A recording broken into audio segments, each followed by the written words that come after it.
कहानी नेकी का लिबास।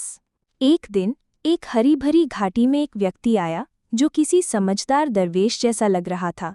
उसकी लंबी सफ़ेद दाढ़ी, साफ सुथरे सूफी कपड़े और नम्र आंखें हर किसी को प्रभावित कर रही थी। वो चुपचाप एक पेड़ के नीचे बैठ गया और अपनी झोली से कुछ दाने निकालकर जमीन पर बिखेरने लगा।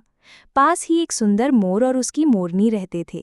जब उन्होंने दाने देखे तो मोरनी सतर्क हो गई और बोली, ये दाने यूं ही नहीं गिरे होंगे, हमें सावधान रहना चाहिए, ये किसी जाल का हिस्सा हो सकता है। मोर मुस्कुराया और बोला, वो तो कोई साधु लगते हैं, हमें खिला रहे हैं, हमें शुक्रगुजार होना चाहिए और खाना चाहिए, हर किसी पर शक करना सही नहीं है। मोरनी चुप रही और मोर दाने चुगने लगा।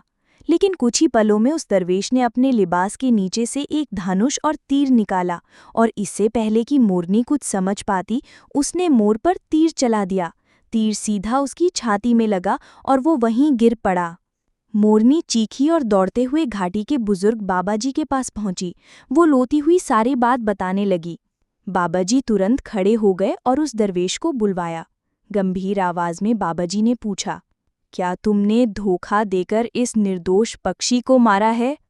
उस आदमी ने सिर झुका लिया और कहा, हाँ, मैं शिकारी हूँ और मैं इसी तरह शिकार करता हूँ।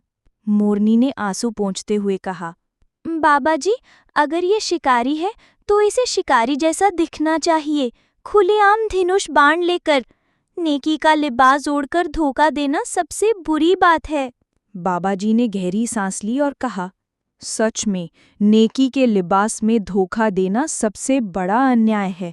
जो लोग भलाई का दिखावा करके स्वार्थ छुपाते हैं, वे केवल भरोसा ही नहीं तोड़ते, वे इंसानियत को भी चोट पहुंचाते हैं। बाबाजी ने घाटी के सभी जानवरों को इकट्ठा किया और समझाया, केवल बाहरी रूप देखकर किसी पर विश्वास मत करो, हमेशा समझदारी से सोचो। हर कोई जो नेकी की पोशाक पहने हो, वास्तव में नेक नहीं होता। नीति सिर्फ